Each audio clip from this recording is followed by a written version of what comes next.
आता आपण पेट स्कॅन म्हणजे नक्की काय होतं हे थोडंसं समजून घेऊया. सगळ्यात पहिल्यांदा तुम्हाला रजिस्ट्रेशन करण्याकरता सांगितलं जातं.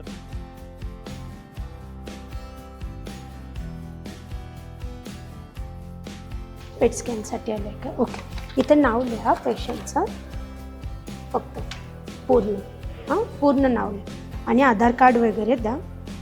बाकीचं मी सांगते चेंजिंगला चालेल. ओके चालेल, बसा तुम्ही तिथे तोपर्यंत चेंजिंगला चालेल. मग तिथे तुम्हाला रजिस्ट्रेशन झाल्यानंतर तुम्हाला डॉक्टर हिस्ट्री घेतात. हिस्ट्री घेतल्यानंतर तुम्हाला जनरली ड्रेस चेंज करण्याकरता किंवा हॉस्पिटल गाऊनमध्ये बदलण्याकरता सांगितलं जातं. प्रत्येक पेशंटला आम्ही चेंजिंगसाठी नीटनेटके व स्वच्छ गाऊन देतो. तरीही तुम्हाला स्वतःचे गाऊन आणायचे असतील आणू शकता. नंतर एक छोटीशी IV लाईन लावली जाते. म्हणजे साधारणपणे तुम्हाला सलाईन करता जशी IV लाईन लावतात तशी लावली जाते. त्याच IV लाईनमधनं आपण एक इंजेक्शन देतो. ते इंजेक्शन जे आहे हे ग्लुकोजसारखं असतं. त्याचा काही त्रास नाही किंवा साईड इफेक्ट नाही, पण ते औषध तुमच्या शरीरामध्ये पसरण्याकरता पुढे 1 तासभर वेळ द्यायला लागतो.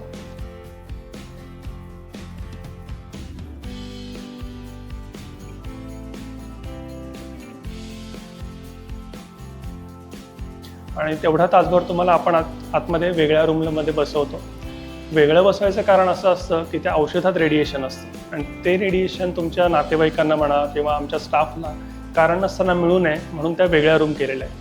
तिथं तुमच्याबरोबर बाकीचे 2-3 पेशंट असतात, कॅमेरा लावलेला आहे आणि आतमध्ये बेलही दिली आहे. समजा इन केस इथं बसलेलं असताना तुम्हाला काही पाहिजे असेल किंवा कुणाला बोलवायचं असेल तर तुम्ही बेल दाबली तर नक्की कोणीतरी येऊन जाताना पाण्याची एक बॉटल बरोबर ठेवा. पाणी पाहिजे तेवढं पिऊ शकता, त्याला आमच्याकडून काही रिस्ट्रिक्शन नाही आहे.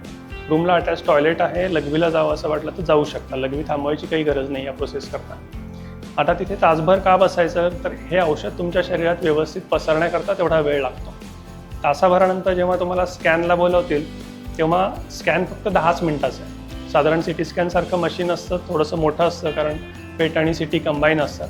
मशीनमधनं कसलाही आवाज येत नाही.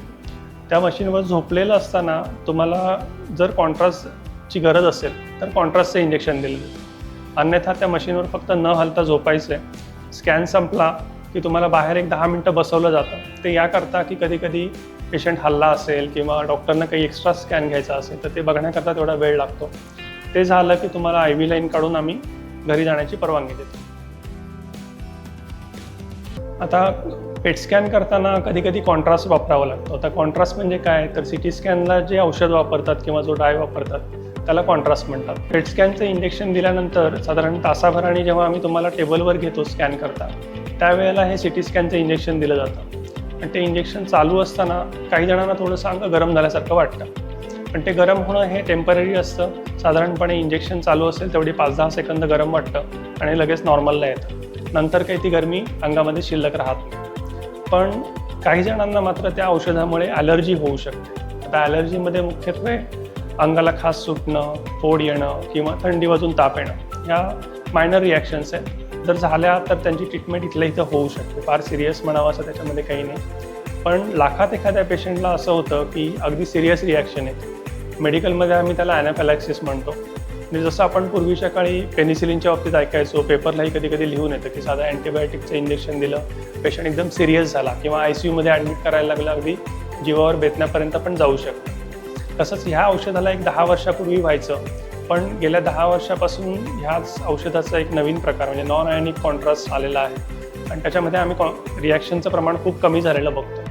गेल्या साधारण 8 ते 10 वर्षामध्ये आमच्याकडे अशी सिरियस म्हणावी अशी रिॲक्शन एकदाही झालेली नाही.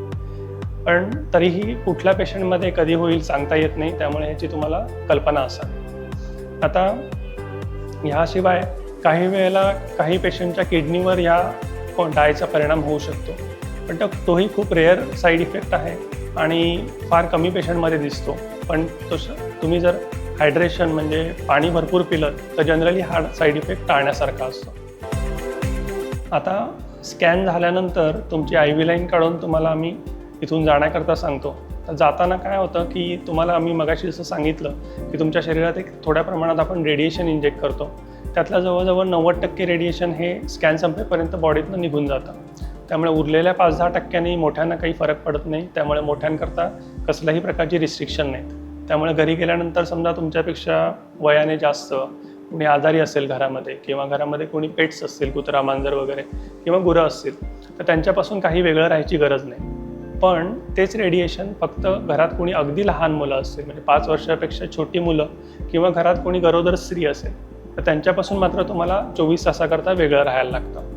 आता मगाशी जसं सांगितलं की हे डाय जे आहेत हे मुख्यत्वे लघवीतनं बाहेर पडतात आणि त्यामुळे तुमचं हायड्रेशन चांगलं ठेवलं, म्हणजे साधारण 1 लिटरभर पाणी एक्स्ट्रा पिलात तर हे शरीरातनं डाय सगळे लवकर एक्सक्रीट व्हायला किंवा शरीरातून बाहेर पडायला लवकर मदत होते आणि त्यामुळे तुम्हाला स्वतःला मिळणारं रेडिएशन आणि तुमच्या आजूबाजूच्या लोकांना मिळणारं रेडिएशन दोन्ही कमी होऊन जातं. त्यामुळे गेल्यानंतर ज्यूस, नारळ पाणी, ताक किंवा कुठल्याही प्रकारचं लिक्विड जे तुम्हाला सूट होतं ते जास्त प्रमाणात प्या, त्याचा नक्कीच तुम्हाला फायदा होईल. आता फक्त ज्या पेशंटना डॉक्टरनी सांगितलं आहे की पाणी जास्त पिऊ नका, त्यांनी मात्र तुमच्या डॉक्टरनी सांगितल्याच्या सल्ल्याप्रमाणेच वागा. त्यांनी कारण नसताना एक्स्ट्रा पाणी पिण्याचा प्रयत्न करू नका. दुसरी गोष्ट आहे, इथून गेल्यानंतर तुमचं जेवण, खाणं पिणं याच्यावर आमच्याकडून काही रिस्ट्रिक्शन नाही. तुम्ही नॉर्मल जेवण जेवू शकता, तुमची औषधं नेहमीसारखी घेऊ शकता आणि तुमचे दैनंदिन व्यवहार म्हणजे कोणाला ऑफिसला जायचं असेल, कोणाला प्रवास करायचा असेल तर त्या सगळ्या गोष्टी नेहमीसारख्या करू शकता. त्यामध्ये पेट स्कॅन केला आहे म्हणून वेगळं काहीच करण्याची गरज नाही.